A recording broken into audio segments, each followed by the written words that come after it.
Sahana Bhavato Sahano Bhunaktu Sahaviryam Karavavahai Tejasvina Vaditamastu Mavid Shavahai. Om Shanti Shanti Shanti.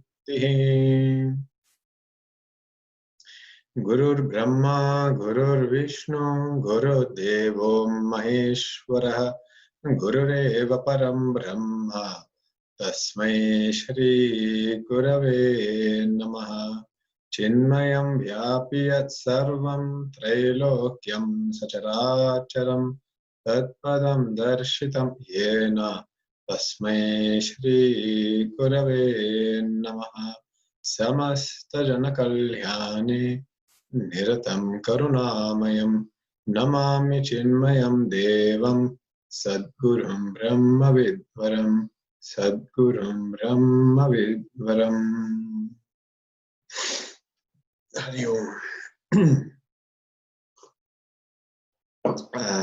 Let us look at the first few verses that we've seen, and we'll chant them together. So I'll just put that on the screen now.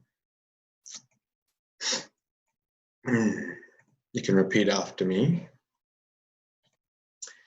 Rupam drishyam lochanam drika. Rupam drishyam lochanam drika. Tadrishyam draktu manasam. Tadrishyam draktu manasam. Drishyadi vrittaya sakshi. Drishyadi vrittaya sakshi. Drugeva nat drishyate. Drugeva nat drishyate. Nilapita stula sukshma. Nilapita stula sukshma. Rasvadirgadi vedataha. Rasvadirgadi vedataha. Nana vidani rupani. Nana vidani rupani pashyed lochanamekada. Pashyed lochanamekada. Andyamandya patuttveshu. Andyamandya patuttveshu. Netra dharmeshu chaikada. Netra dharmeshu chaikada. Sankalpayen mana shrotra. Sankalpaye mana shrotra tvagadho yojyatamidam. Tvagadho yojyatamidam. So, what we have seen so far, in this text, Drig-Drishya Viveka, is that Bhagavan Shankaracharya is taking us on a journey within to essentially understand, who am I? This journey within is to find my essential self. And here that essential self is called the seer or Drig. So that's essentially where we want to find. We want to find out who is the ultimate experiencer of everything going on in my life. We will simply say it's me. Standard answer, it's me. But the question is, who are you? Who are you? And therefore the text immediately delineates this in the very first shloka itself by saying there is a difference between that which is seen and that which is the seer. So between the seen and the seer, there is a difference. And we had mentioned all these differences earlier. We had gone through this. And between seen and seer, we said there are 4 differences. The main thing is the seen object is different to the seer subject. So they are different. Second point, subject is one, objects are many. Third point, subject is unchanging or unaffected. An object is that which changes. And fourth point, subject is chetana, which means conscious or sentient. An object is jada, inert. So subject is sentient, object is inert.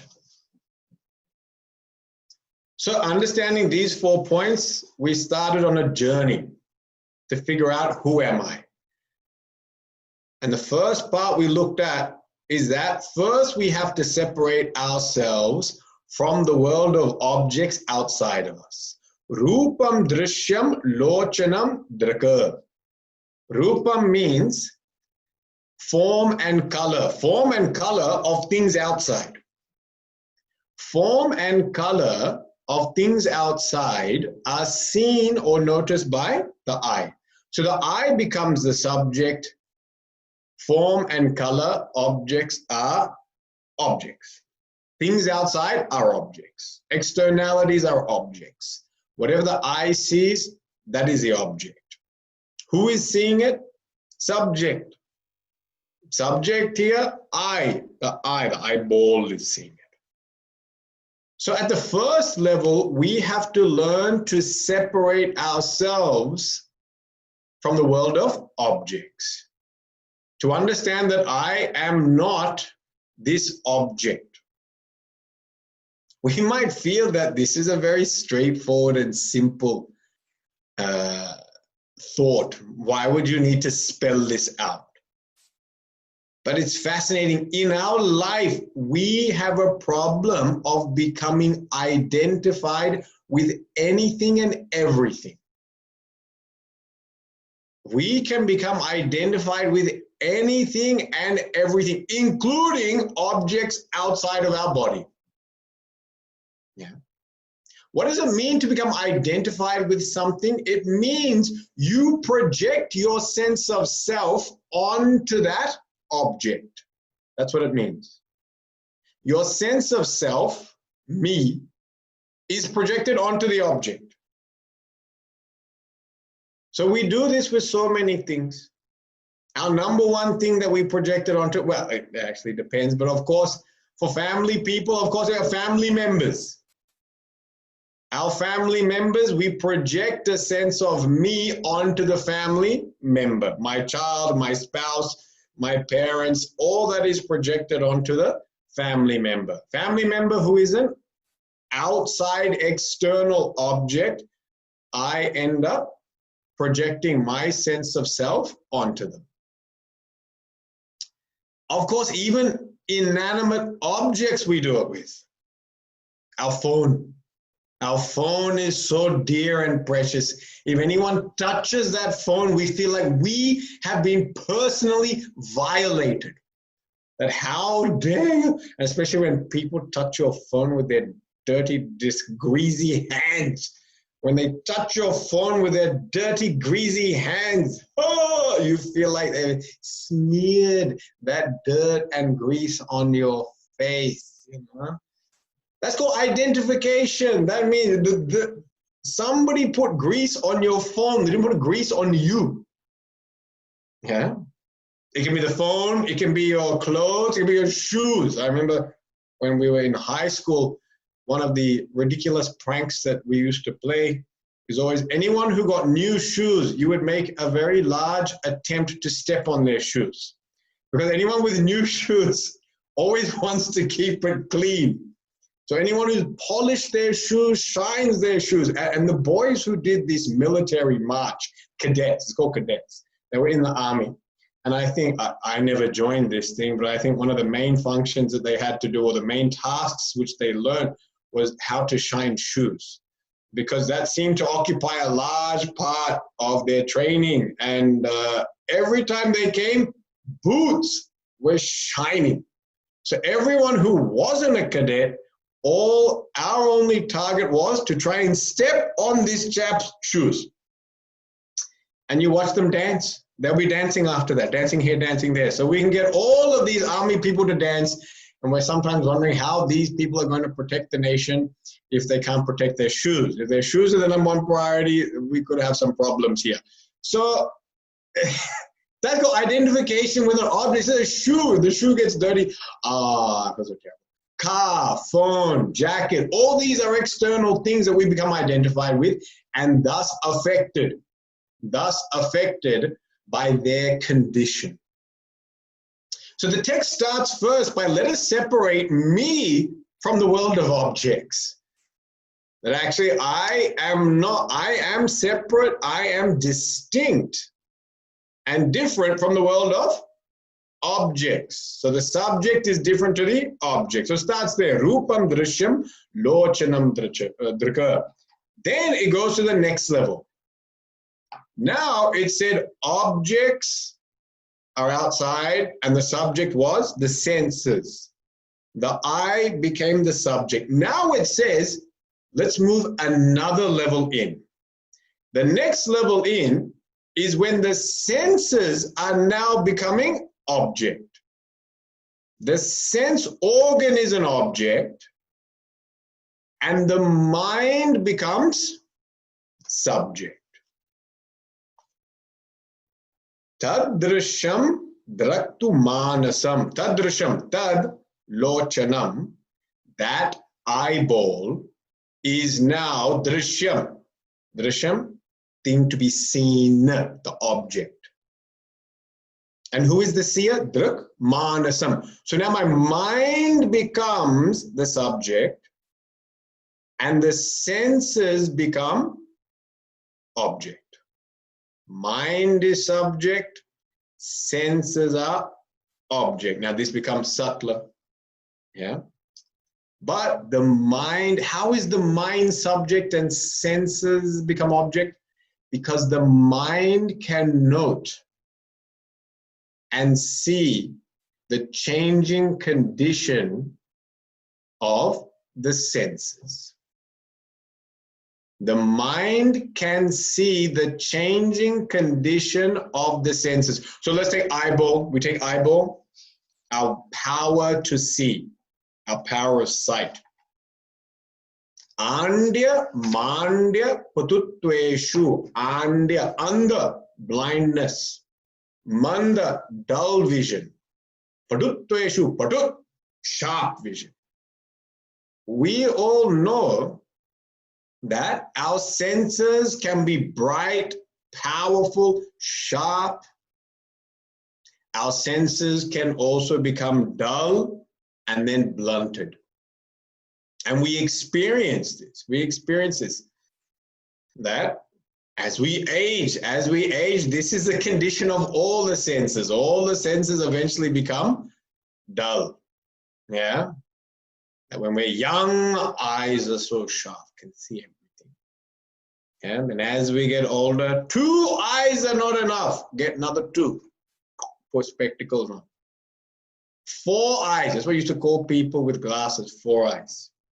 These are all insults that we used to give people when we grew up. 4 eyes. And then I became a 4-eyed person. So then I stopped using that. I can't insult people because I became part of that club only. So 4 eyes. And in some people, the glasses become thicker and thicker and thicker and thicker. So then they would say, are you wearing Coca-Cola bottle at the end of your glasses? Because the Coke bottle used to have this very thick base. Some people's glasses were so thick, it was like that, magnifying glass going up the end of it. Yeah? And then as you age, you start realizing everything comes a bit dull after some time. Even hearing, some frequencies you stop hearing. Recently, someone sent me they sent us a WhatsApp. And in this WhatsApp, a video was, no, an auditory sound was there. And either you hear the sound as one word or you hear it as a completely different word. And then it says, which word do you hear? I put I heard the second word. And some people said, no, I only heard the first word. And then they say, it depends on which frequency you're listening to. So those who are tuned into low frequency, they heard the first word. Those who are pitched into high frequency heard the second word. So it's amazing that even our ears also, there's a changing condition for our ears, our hearing, and all senses, touch, taste, smell. Sometimes it's good when smell goes down because it makes it a lot easier to deal with living in close proximity with other human beings. So sometimes a loss of senses can be a great blessing in disguise, because now we're to live in isolation. It's sometimes good if some of these senses don't work. It's best not to hear what people think about you or say about you. It's best not to also smell, what others smell like. These are nice things. So in this way, now senses are object, mind becomes subject. Yeah, mind is now subject. So now what happens is I come to separate myself from my senses, my body. Yeah, I don't limit myself to being the senses and the body. Yeah. When we're young and our body is strong and vigorous and healthy and in shape and good looking, then we become identified with that. We become very identified with that. And then as we age, you still have a shape, your shape just changes only. So changing shape. Yeah. Broad shoulders become small, the small waist becomes large. Become a pear. Some move into pear dimensions. Yeah. So we change shape. But if I'm very identified with my body, then I will find these changes very difficult to deal with. I will find a change in my physical appearance. I would find a change in the power of my senses to be very disturbing. It becomes very disturbing. Yeah. And therefore, if we are able to separate myself from the body and the senses, as they change, deteriorate, diminish, then I remain unaffected, because it's not a change in me. It's not a change in me. Yeah, it's a change in the body. It's a change in the senses. And everyone's body has got the same destiny. The destiny is the same for everyone's body. That is conception, birth, growth, maturity, decay, death. Shadvikaravat sharira. Shadvikara sharira. What that means is everyone's body has to go through these 6 different stages. Conception, when it comes into existence. Yeah. Birth, when it finally comes out of the mother. Growth, as it goes from a little child and then grows. It keeps adding weight, mass, size. Maturity, when all of a sudden it makes a shift into adulthood. Yeah, we call puberty. Yeah, when it can become an organism that can reproduce. So that's called maturity. And then after that, apakshiyate. A slow and steady decline. That is the nature of how the body is made. The cartilage starts wearing out. Oh, cartilage. And there's a wonderful thing called collagen and elastin. They keep you tight and firm. And these wonderful things all of a sudden start falling apart. Yeah? So it's very sad when collagen and elastin start falling apart. Because then what was nicely held together all of a sudden. It's like a rubber band that's been sitting stretched over something for too long. It finally says, enough, I also give up. So that's called apakshiyate, slow decay, and then eventually vinashyati, perishes. This is the destiny of the body. No one can stop this. No one can stop this. It is the destiny of everyone's physical body.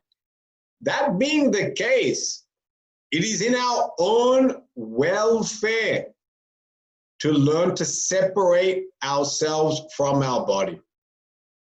Because otherwise, we will continue to identify with something that is diminishing, decreasing, decaying. And that can only cause pain and anxiety. It can only cause anxiety for us. So it is definitely in our best of our own welfare that we learn to slowly detach ourselves from our body. And you'll see we can do this. We are able to do this. We are able to do this currently by using our mind. When our mind becomes completely absorbed in a thought, you actually can separate or break the identification with the body. It happens all the time, actually. When we are engrossed in any activity,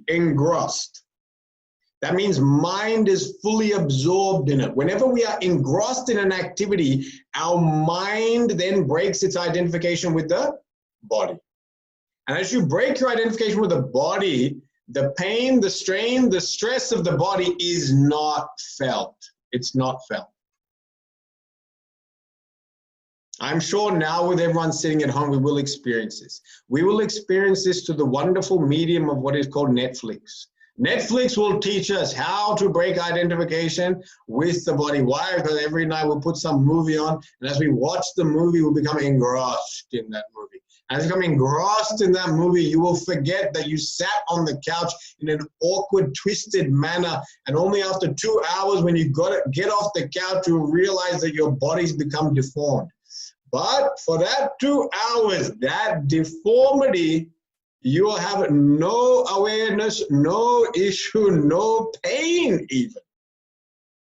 Why? Because mind has become engrossed in something, and therefore it has separated or it has disidentified with the body.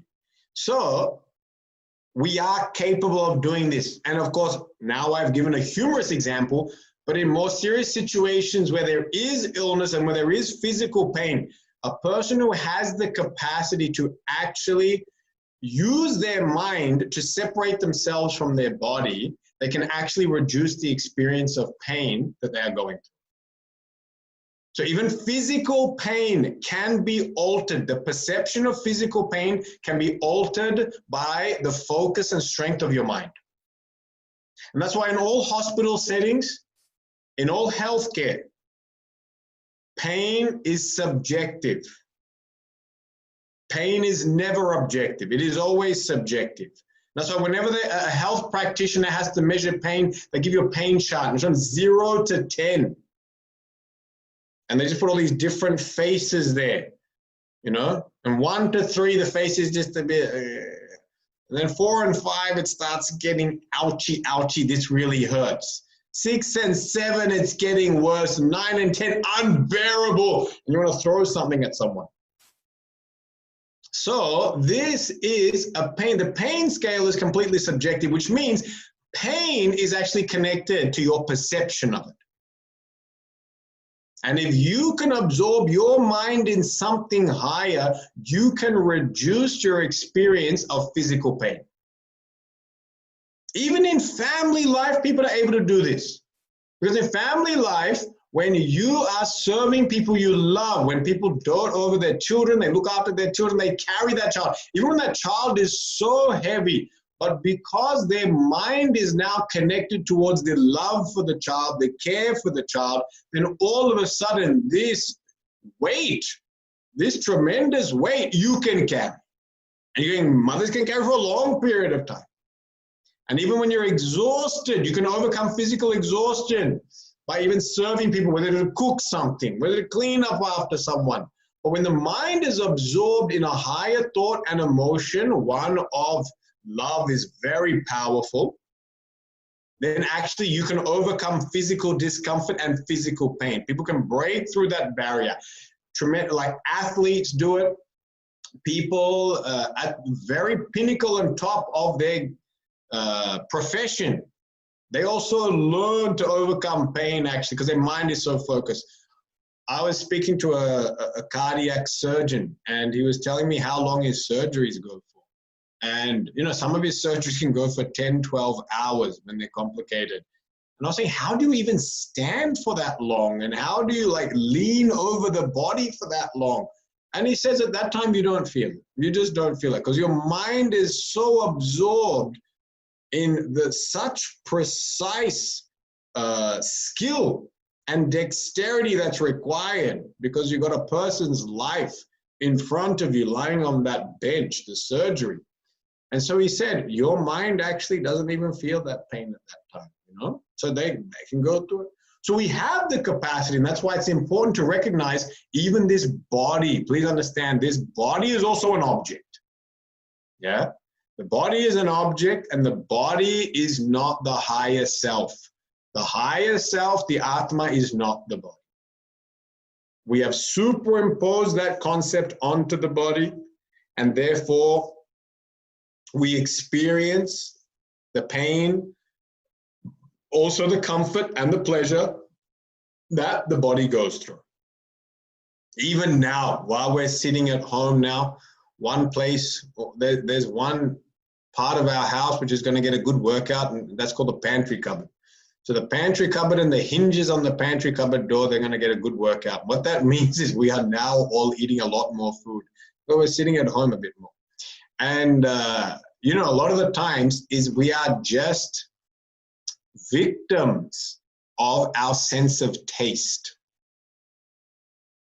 That we can't control our sense of taste, and thus we end up going and pursuing food again and again, things we, you know, don't necessarily need to eat, but we go after it. That's, again, identification with the physical. When I'm identified with the physical, I constantly want to gratify it, comfort it, pleasure it, and therefore eating. So as we learn to detach from the body, you will find it's much easier to master and control so many aspects of your life. Yeah, all the physical comforts and gratifications, you can master and control them as you learn to withdraw your identification with them. Okay, so now we have seen this much. We have seen that even now the body and the senses are objects. And what's the subject? The subject becomes mind. Tad-drisham drattu manasam. Now we have to take up the topic of the mind. How to deal with the mind. A most relevant topic, given our situation. How do we deal with the mind? So this comes now in verse 4. So verse 4, I'll put this up. You can repeat after me. Kama sankalpa sandeho. Kama sankalpa sandeho. Shraddha shraddhe dhriti tare. Shraddha shraddhe dhriti tare. Hrir dhir bhirityeva madhin. Hrir dhir bhirityeva madhin. Bhasayatyekada chitihi. Bhasayatyekada chitihi. Translation. Consciousness remaining the same illumines the thought of desire, willingness, doubt, belief, disbelief, fortitude, lack of fortitude, modesty, understanding, fear, and others. Okay? Consciousness remaining the same. Chitihi ekada. Bhasayati. Bhasayati means to illumine.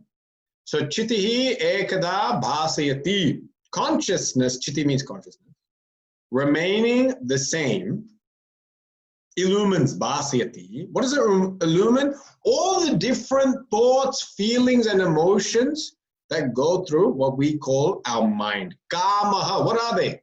Now this is just some. This is just a sample size. Kamaha, desire. Sankalpaha. Sankalpaha, resolve, intention. It also means imagination. Sandeha. Sandeha, doubt. Doubt. Shraddha, belief. Ashraddha, lack of belief. Both of them are thoughts. Belief and lack of belief, both are thoughts. Dhriti. Dhriti means fortitude. Itara. Itara means and it's other, it's opposite. Lack of fortitude, impatience, distraction. Yeah. Hrir. Hrir means lajja, shame or modesty. Lajja, shame or modesty. Dhi. Dhi means knowledge, intelligence, wisdom. Dhi. Buddhi. Dhi. Bhi. Bhi means fear, bhayam. Iti. Evam. Adin. Adin. Adi means etc., etc. Many others are there. Lobha. Krodha, anger. Lobha, greed.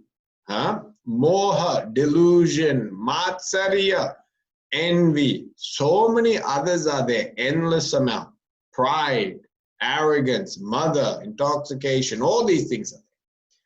So here a sample has been given of the mind. And so now, what is this verse saying? This is really the most powerful concept to work with. And the concept here is that I am not my mind. I am not my mind. That's the concept that's being conveyed here. Why? Because now we are taking another journey into ourself. And here, what is it saying? Who is the subject? The subject is consciousness. And the object is the mind. Never forget, who am I? I am always the subject. I am the subject. And here our journey has taken us towards consciousness. And when consciousness is the subject, even the mind becomes object. The mind is seen as an object. Okay? Now, this is such a relevant topic now because now that we are living in isolation, what many people are going to find and experience is that because we are less capable of doing a variety of actions, we have to now spend more time with ourselves. And spending more time with ourselves essentially means spending more time with my thoughts, my mind. And that's what becomes challenging. And it is challenging. It is a challenging thing. It's not easy. It is not easy.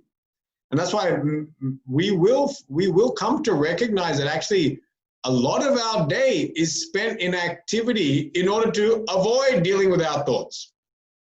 Some people are now having this revelation that much of their daily activity was actually part of the motivation for doing a lot of action was actually to avoid sitting with our thoughts. Because sometimes sitting with our thoughts, it can be quite a confronting experience, an unpleasant experience. And this whole thought process here can liberate you from that. It can help you to deal with these thoughts that are overwhelming us. So the first thing we need to look at is let us try and figure out what exactly is the mind. What is this thing called the mind? We experience the mind as obviously a voice in our head. Simplest thing, it's a voice in our head, or it's a feeling or emotion. So either a feeling or a thought. Thought manifests in the form of a voice. Feelings, well, we know what feelings are. Emotions, things which change our mood. Yeah? So whether it is emotion or whether it is thought, in Sanskrit, it is called vritti. It's called vritti. Vritti is the word. V-R-I-T-T-I. vritti.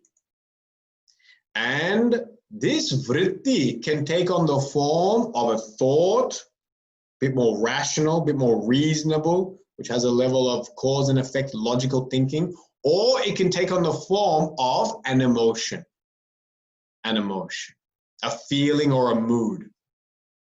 So whether it's feeling or mood, or whether it is a thought, we are now going to call it mind.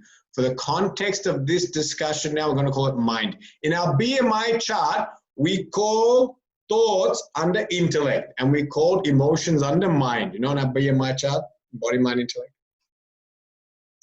But for the context of this discussion, and many times in the Shastra, mind and intellect are not separated. They're actually taken as one. So many times in the Shastra, they just say mind. When they say mind, they mean mind and intellect. Here, please understand it as vritti. Vritti means either a thought or an emotion. It's pretty simple. So really, what is the mind? The mind is the flow of vritti. Vritti pravaha. The flow of thoughts or emotions. That's what our mind is. The flow of thoughts and emotions. Now, these thoughts and emotions that flow, they have different texture. They have different texture. Yeah? Different textures. You know what it's like? It is like you have a spotlight. And in front of that spotlight, you now put different colors, colored slides. They have a term called cellophane. I don't know if you know what cellophane is. Cellophane is that thin dyed plastic. And you put that over a light bulb, or you put that over a light, and all of a sudden, white light all of a sudden can appear red. The whole room can go red because you've put a red plastic covering. Remove the red, put blue. You now get blue. Remove the blue, you yellow. You now get yellow.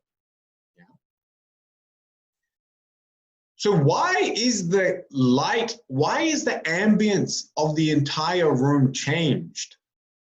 The light hasn't changed. The light is only giving white. But what's happened is a different coloring has been put on top of it. A different cellophane has been put on top of it. And that's exactly how our mind works. Our mind is like the cellophane that is sitting on top of the light of consciousness. Consciousness is unchanging, pure. But on top of that, different thoughts sit on top, different emotions sit on top. And then this light of consciousness beams through that thought, and you get a different mood and a different thought. And sometimes we get thoughts of inquiry, sometimes we get thoughts of curiosity, sometimes we get thoughts of clarity, very exciting. But sometimes we get thoughts of confusion. Why? A different slide is being put on top. Confusion. Yeah? Sometimes we have a mood, and the mood is joy and happiness. A different covering. Then that changes boredom. Then that changes frustration. Then that changes anger. Then that changes anxiety. Then that changes jealousy, desire, all the ones that are listed here. So we have to understand that this thing called mind is nothing but a flow of thoughts, and these thoughts are essentially different colored plastic coverings that are sitting on top of the pure consciousness. And that's why, depending upon the covering that is there, you end up getting your experience of that moment. So whatever thought is sitting on top at that point in time, at that moment, that becomes your experience. And that's why it can be a beautiful day outside. It can be, everyone in the family can be smiling at you. You might have a wonderful meal, feel very fully satisfied. You even got a delicious dessert and even many get seconds for that dessert. Life is great. And then you get a message that now they're asking you to take cutbacks in your job. Go from 5 days to 4 days and also pay cut. And when you get that message and you look at it, what just happened? All of a sudden, thought changed. You have a thought of being satiated. You have a thought of, I was happy, enjoying the loving company of my family. So I had a nice, happy, peaceful thought that's now been disturbed. And now a thought of anxiety comes to you that I might be let go of, or my job situation is going to change. And now a new thought enters, that's anxiety. And now when you're looking at the same loving people, when you've got the same blue sky outside, green grass outside, but all of a sudden it's a very different experience. It's not pleasant. You're not enjoying that experience. And even when the third gulab jamun is put in front of you, mood nahi hai. There's no mood. I don't want to eat it. Take this away from me. Why you keep feeding me all these things? You trying to make me fat or what? And what happened? You were such a happy mood. You were looking at all those gulab jamuns. You were wondering, and I could see your eyes. You weren't looking into my eyes. You were looking beyond me, into the gulab jamun on the kitchen bench behind me. And here I thought you were gazing into my eyes like romantic lovers. Nothing doing. I want the thing behind you, gulab jamun. And I've noticed that. So I gave you gulab jamun. But by the time I went to the table and brought the gulab jamun, oh, you got the email. And because you got that email, now mood has changed. A different slide has been put on top. A different cellophane got put on top. Yeah? And now the light has become different. Ambience has changed. The mood has changed. Your experience of life has changed. Yeah, your experience of life. So this is what thoughts are. This is what the mind is. The mind is that cellophane covering that is sitting on top of the pure light of consciousness, which is actually me. It has got different textures. It has also got different, it comes in different quantities. Yeah, that means your thoughts can sometimes be happening very rapidly. Yeah, there's a lot of changes in these moods. So sometimes quantity changes. So we have quality. Quality is which slide is sitting on top. Is it the yellow? Is it the red? Is it the green? Is it the purple? Then you have different quantities. How many different shades do you have? Like a quantity of thought, quality of thought, and the last one is direction of thought. Where your thoughts are directed. Are your thoughts directed towards a higher pursuit and goal or a lower?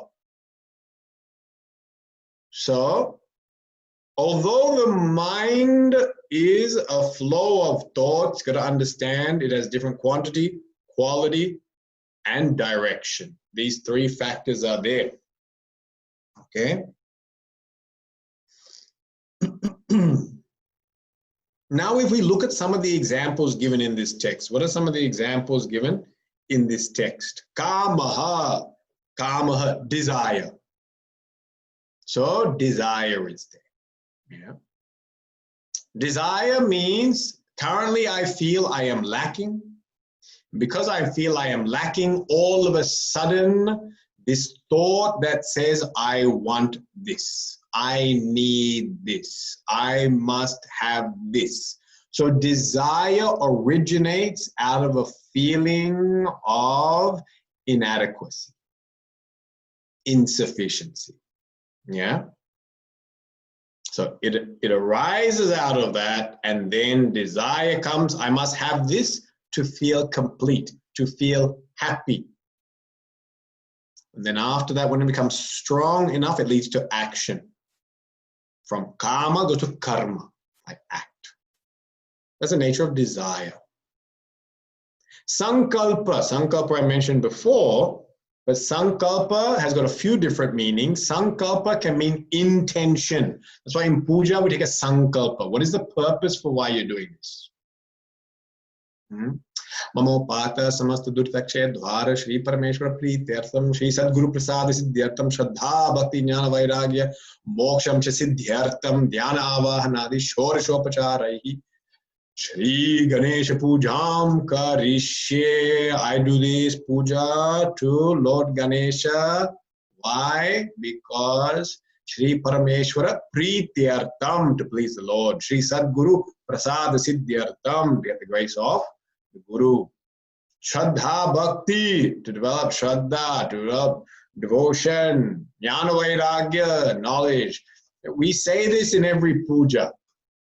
Why? Because it makes the intention of why you're doing the puja very clear. So that thought of intention or resolve is called sankalpa. Sankalpa also has another meaning. This is a very powerful meaning. Sankalpa can mean imagination.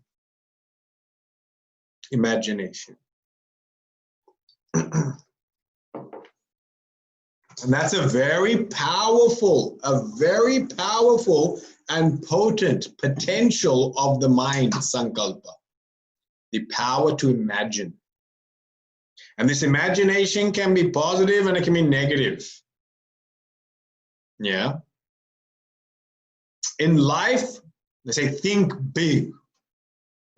Make your dreams a reality. What do you mean by make your dreams a reality? Think big. Allow your imagination to expand. Yeah.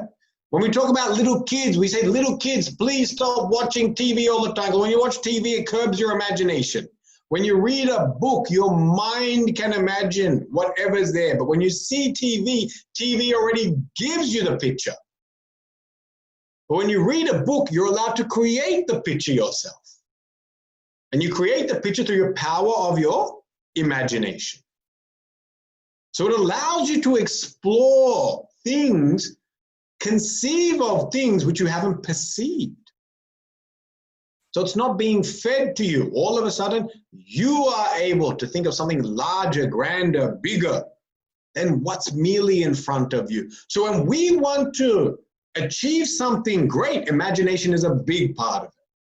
Nowadays, in modern language and in management language, they call it visualization. The power of visualization. Visualize this. Visualize yourself imperfect. Visualize yourself on a beach with a beautiful sunset, meditating and experiencing tremendous amount of peace. Visualize a beautiful light radiating from your heart. You know, all our upasanas, methods of worship, they involve imagination. Because on a murti, which is made out of marble, or on a picture, which is made out of paper, we have to imagine the presence of God. It's actually the power of sankalpa we're using at that time. It's very beneficial. It's very beneficial. So sankalpa or imagination can be very powerful and very beneficial, but at the same time, imagination can also take us down dark path. Because all of a sudden, our fears can gain greater momentum. Why? Because we start imagining terrible things, which may never even come to fruition. So in a situation with a pandemic, what if I get it? What will happen? Oh my God!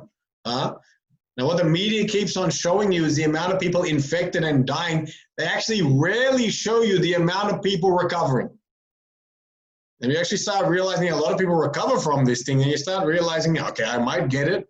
I might get sick. I'll take rest, but you can recover from this thing.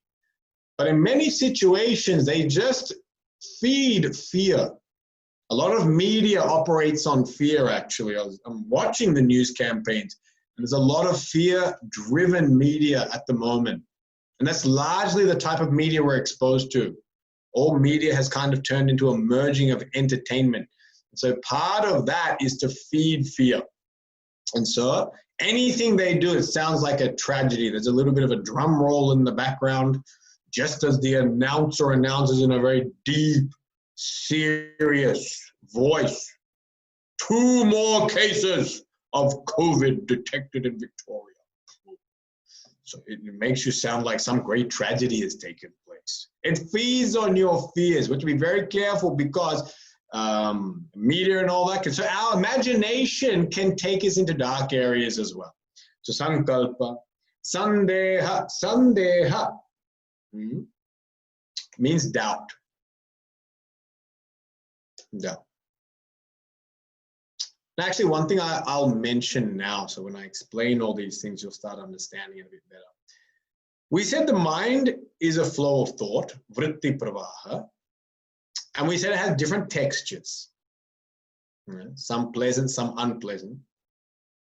One thing I will tell you is that every thought and emotion you experience can be a blessing in disguise.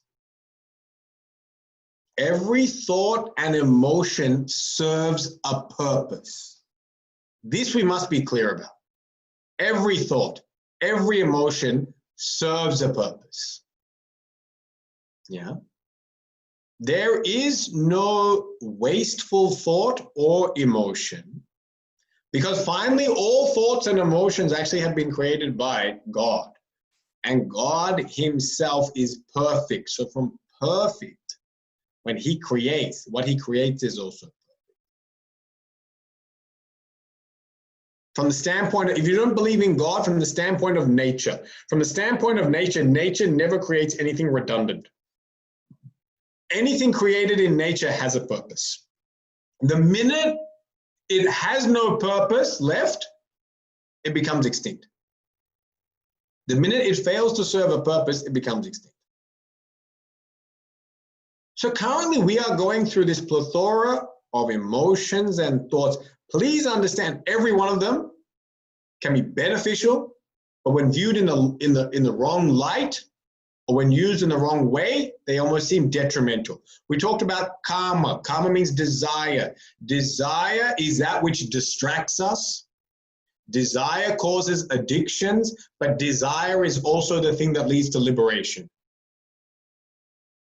You can't gain happiness, liberation, or growth without desire. The desire for liberation is called mumukshutvam. The desire to be free. So desire has got a positive side to it. There's a head, and desire's got a tail. All of these thoughts and emotions are basically heads and tails. Sankalpa, I already talked about the power of imagination. Visualization, that's what's going to take you to think big, dream big, think large.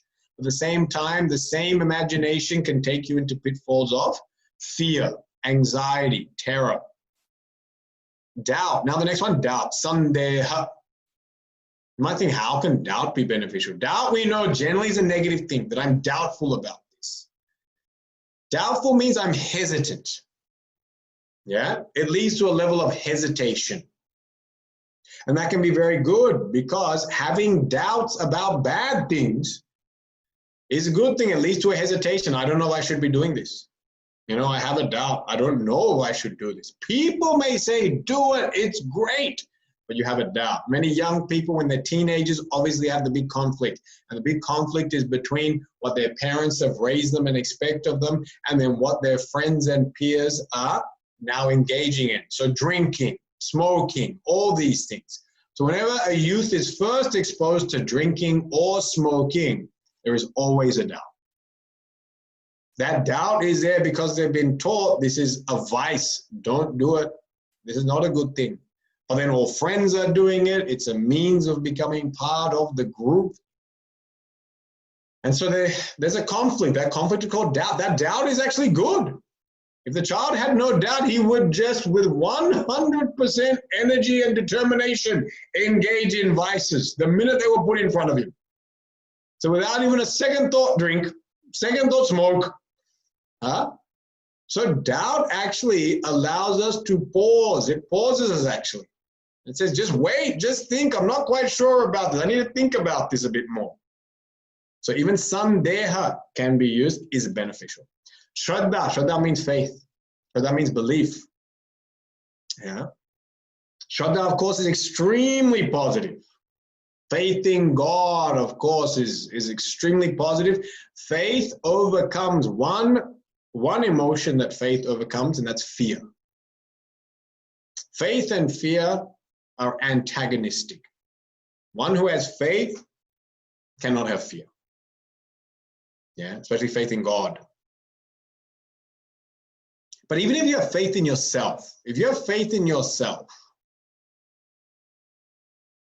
your adaptability, your capacity, your capability, even a person who really has faith in themselves, their own abilities, forget about God, that person also will fearlessly and courageously take on new challenges.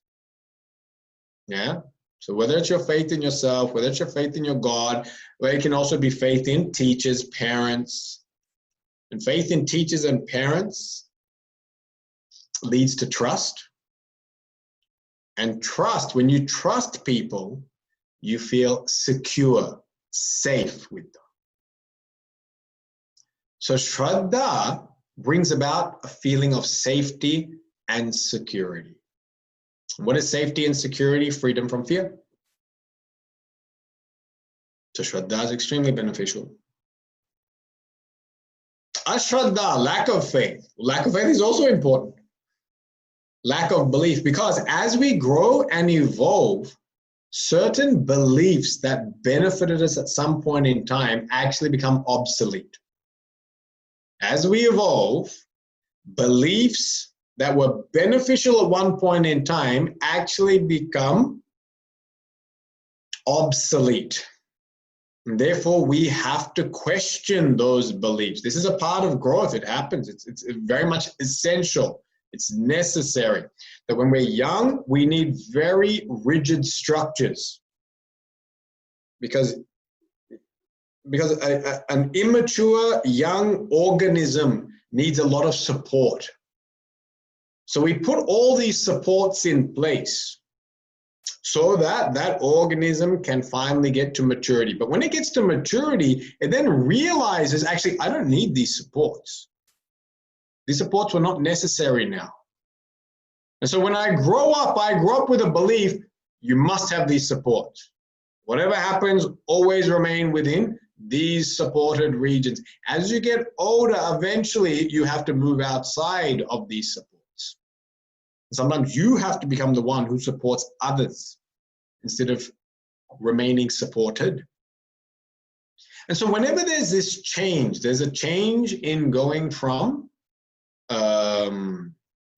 an old belief pattern to a new belief pattern, there will be a period where you lose belief. You have to disregard and disbelief in the old pattern and then shift your belief towards the new pattern. That's called ashraddha to shraddha. That's the only way you can shift out. So like generally when we're young, simple examples when we're young people, because the body is strong, the senses are burgeoning, the intellect is growing at such a rapid rate, generally we have a lot of faith in self-effort. So when we have tremendous amount of faith in our self-effort, we generally have an attitude, I can conquer the world. I can conquer the world. And this is a great belief to inculcate in a teenager, in a child. Really forge that belief that you are capable of anything. But we know that as life goes on and our youth kind of passes and we transition into the comfortable Middle Ages, then we realize, with all the self-effort that I have, somehow I'm not able to change the mind of my spouse, that I still can't get my spouse after 15 years to agree to getting dressed up and going outside. And now because of COVID, there's no chance I can get them to go outside, but they never went outside in the first place. And now the government has also worked to support their policy of remaining inside the house. So I don't seem to be able to change this person. Yeah, we find different challenges come up where I can't change the person. I want to change them. If I change them, I believe my life will be so much better. But it's not working. Not working. So then what happens is you start realizing my self-effort also has a limit. Self-effort has a limit. It is not unlimited. When I'm 13 years old, 12 years old, I am told my self-effort is unlimited. I can become anything I want. But as you grow up, you realize your self-effort is limited, but there is something else that is more powerful. And that is called the grace of God. That your self-effort may become limited, but you have a thing called the grace of God. And through invoking the grace of God, you can still achieve anything in life. But now life is not based on self-effort, it's self-effort plus the grace of God. So what you have to do is you have to dismantle the belief that self-effort alone is going to win every battle. I was given that belief when I was a child, and it was extremely important and very relevant. And now in my later stages or my more matured stages in life, I have to now dismantle that belief. So I have to take away Shraddha from that belief. Ashraddha in that belief, and I have to develop Shraddha in something, a new belief. Yeah. Even in the field of spirituality, we teach children that God lives in a cloud, God lives high above and looks over us. And eventually, as a matured seeker, you get to realize that thing we call God, that divine principle called Paramatma, is nothing but Atma. Atma is Paramatma. But we don't teach the child that. We don't teach the child Tattvamasi. Atma Chaitanya, Paramatma Chaitanya, just get rid of the upadhis. The child got no idea what you're talking about. You just tell the child, have faith in God. He lives in a beautiful place called heaven. And he'll every now and then comes down to help you out. And every now and then you can also go up there and have a look. If you're very lucky. You teach them all this. But later on in spirituality, what do we find? Oh, Atma's Paramatma. But to dismantle one belief in order to hold on to a higher belief. They go Ashraddha. So Ashraddha is beneficial. Shraddha, of course, is beneficial. Dhriti, fortitude. Yeah. Forging ahead in one direction, very important. The negative aspect of that is when it's misplaced, it becomes stubbornness. Yeah? The people who are stubborn actually have tremendous fortitude. They are highly capable of achieving things, but sometimes it's misdirected and it becomes very difficult to deal with. So, Dhriti can either be perseverance or fortitude, or it can just be stubbornness. What's the opposite of this? Flexibility, accommodation. Yeah. But flexibility and accommodation can also lead to lack of resilience.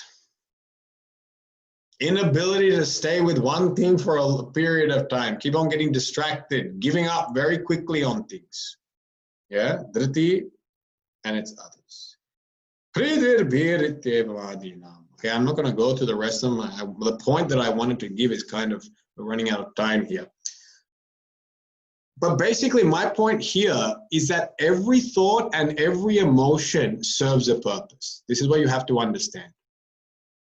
Yeah? There is no terribly wicked thought. There is no terribly benevolent thought. Yeah? If you think of God as a benevolent master, you can almost feel like it's a tyranny. Yeah. And even in the most, what appears to be the most disastrous situations, sometimes it's only under extreme pressure that great things are made. In nature, under extreme pressure, carbon gets pulverized and squashed into diamonds. So even thoughts that we consider to be absolutely, completely negative, there's no such thing as an absolutely negative or destructive thought. If seen in the right light, you can recognize that even that thought serves a purpose. Even things like jealousy. Jealousy serves a purpose because through jealousy, you can actually improve yourself. A lot of young people, well, I wouldn't even say young people. A lot of our life is driven by jealousy. And because of that jealousy, we actually can improve ourselves. And if my neighbor got something, why should I should work and also get that? If my colleague is getting a promotion, then what are they doing to get that promotion? I feel terrible they got that promotion. I'm not happy. But because of this jealousy, you know what? I'm going to work harder. So jealousy can become a motivator. make you work as hard as your competition, but it might be driven by jealousy. Yeah. Fear, even fear is very important. Fear is what protects us to a large extent. Yeah. Without fear, we would live recklessly. Mm-hmm. We would live with no understanding or feeling towards potential negative consequences of our actions. Yeah, that's why you need some level of fear. And a lot of people are motivated to get things done because of fear. Fear helps us get a lot of things done. When do people study? When do people do presentations? Huh? It's always last minute, isn't it? Last minute study, last minute finish the presentation. Why? Because when I've got 4 months, forget about it. But when it comes to the last week, it's not a wonderful feeling of enlightenment and motivation that comes to you. It's the dreaded feeling of fear that I have to actually submit this tomorrow. It's that feeling which motivates you to get out of bed, because for 4 months you've been hibernating in your bed. Now, because of fear, I'm out of bed early in the morning, full of activity. So fear is also good. Fear can be a very positive motivator as well. All thoughts are positive and all thoughts are negative. They can be seen both ways.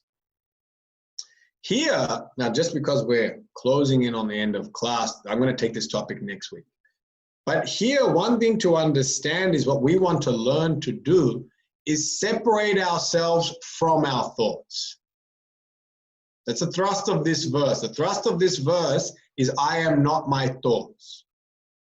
And so an important message to understand is, you are not defined by your thoughts. The reason we get so disturbed by our thoughts is because the mind is very close to this Atma. Very close. The body is further away, and then objects are further away. And that's why it's easy to see objects as different. It's a little bit easy, it's a bit harder to see the body is different because now the body's closer.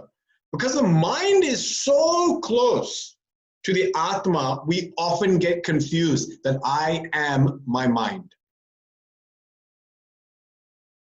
And because we have this confusion, I am my mind, the minute the mind starts projecting a color and a mood and a thought which I find unpleasant, all of a sudden I label myself as someone who is unpleasant, who is unworthy, who is inadequate, who is insufficient, who is a failure, who is a terrible person, a terrible friend, a terrible mother, a terrible father, a failure. And I own that thought. I identify with that thought and I own it. And the minute I own and identify that thought, it doesn't become, this is a thought of fear. It becomes, I am scared. It's not an emotion that my mind is going to. It is now my own self. I am scared. I am angry. I am frustrated. Actually, what's happening is, I said that light is there, and on top of that, different slides are being put on top. Fear is put on top. Fear is changed. Anger is put on top. Anger is changed. Desire is put on top. But when I identify with that slide, all of a sudden, I say, I am angry, I am scared. And when I start creating this type of thinking, where I've identified with the thought, it's that which leads me to a feeling of being very suffocated. You feel very trapped because you feel trapped within that emotion. You feel trapped within that thought. Because it's like that thought has completely consumed you. It is completely wrapped around you. And because I feel like on all sides when I look, it's only that thought. It's only that emotion. And when you identify it with it, it's like you put a sticky adhesive to it. And with this sticky adhesive, it's almost harder to get rid of. The thought repeats, the emotion repeats. So when I say I'm a person with a short temper, yeah, then all of a sudden you will find that anger keeps coming more and more often. Because you have defined yourself by that emotion. And whatever you define yourself by, it continually comes into your life.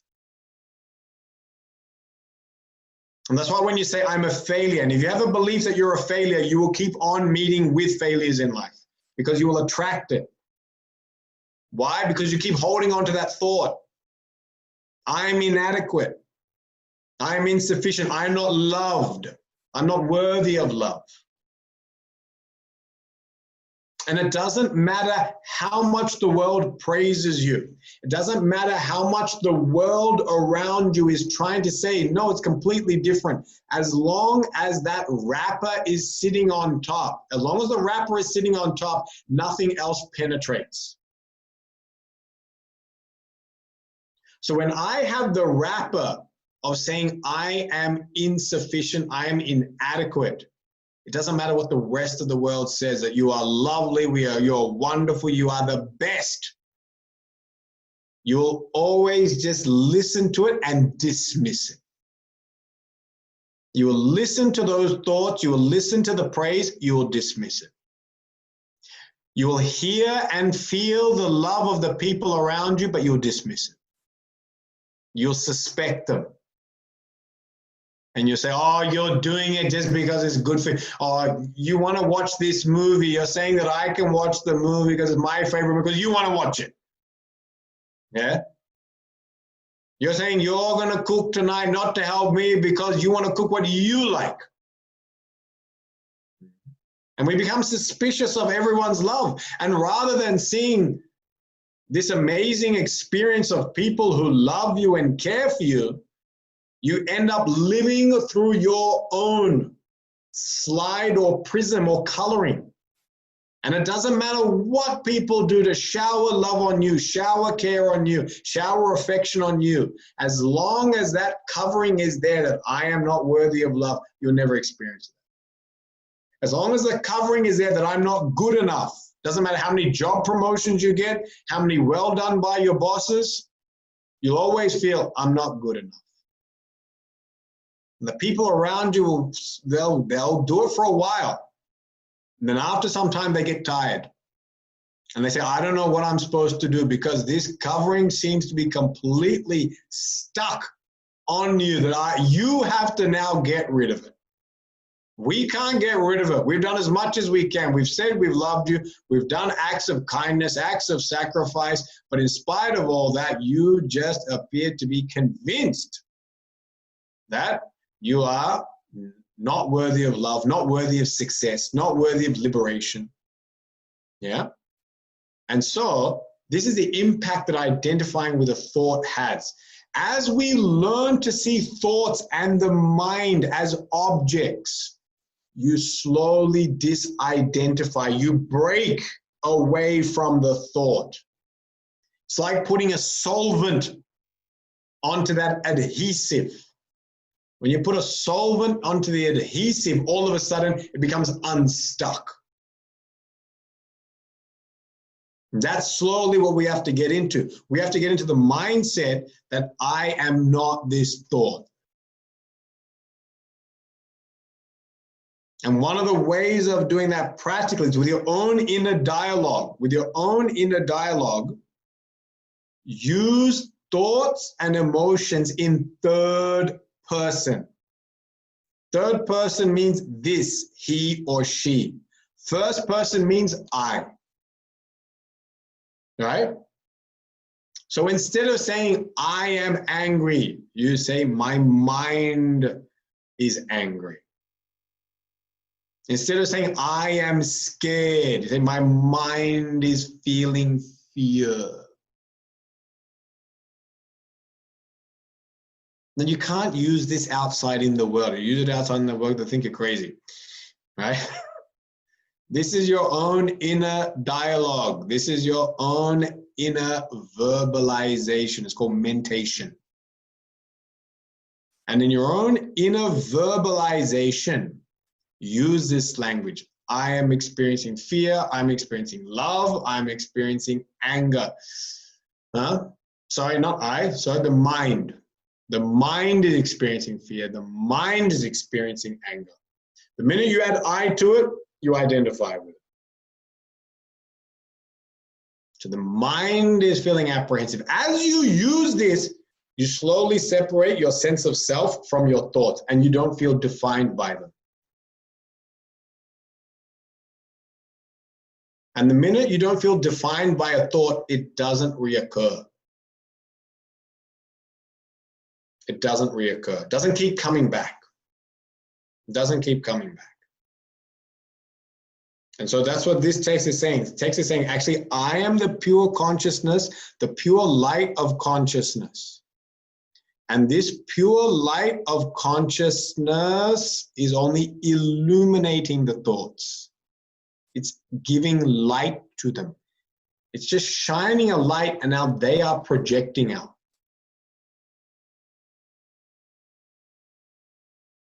Vasayati ekada chittihi. This light of consciousness, which is me, I am that light of consciousness, I am illuminating this thought. As you continue with this, what happens is thoughts come. It doesn't mean negative thoughts won't come. They'll continue to come. Fear will come, anger will come, all these things will come. But what happens is they don't stay. They leave. And so it's a nice saying, let it flow and then let it go. Let it flow and then let it go. That's the key. It's okay if you wake up one morning and you're feeling a bit of anxiety, but don't hold on to it for the whole day. Don't allow it to dominate your experience of the entire day. Let it come and then let it go. So let it flow and then let it go. Drop it. Just say, woke up this morning feeling a little bit more anxious. The mind was feeling a bit anxious. Okay, mind was feeling anxious. Keep on looking at the mind. As you keep looking at that mind, eventually that anxiety will change into something else. It won't stick around. It moves on. So this is one technique for us now to help manage this mind. Now, there's a lot more that I want to discuss, time is not permitting, and we'll take that up next week. But this is just one thing to understand. No thoughts. So no thoughts are absolutely detrimental. No thoughts are absolute blessings. And you are not defined by any of your thoughts. Your thoughts do not define you. Therefore, learn to watch your thoughts and see them as objects. In terms of a sadhana and practice, this week, you just try that internally in your mind. Don't say, I am feeling. Don't say, I am thinking, but internally you recognize, my mind is feeling. My mind is thinking. My mind is overanalyzing the situation. My mind is dwelling on this thing. Just use that language this week. As you use that internal language this week, it'll take a little bit of time, but you just try it and see what happens. Over a period of time, you lose the grip on the thought. The thought eventually just flows away. It doesn't stick around. It just moves on, and then another thought comes. Yeah? So in this way, we can practice that this week. Like I said, next week, we will take up more about how to handle this mind, how to deal with this mind. And I will maybe specifically talk a bit more about anxiety and fear, because that seems to be a growing emotion given the current circumstance.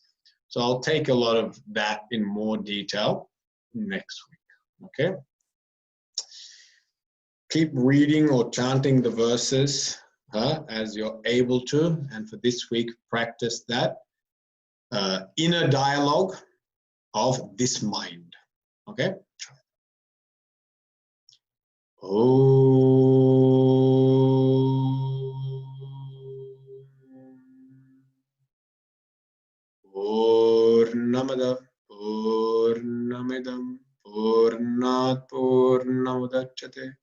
Purnasya Purnamadaya Purnamevavashishyate.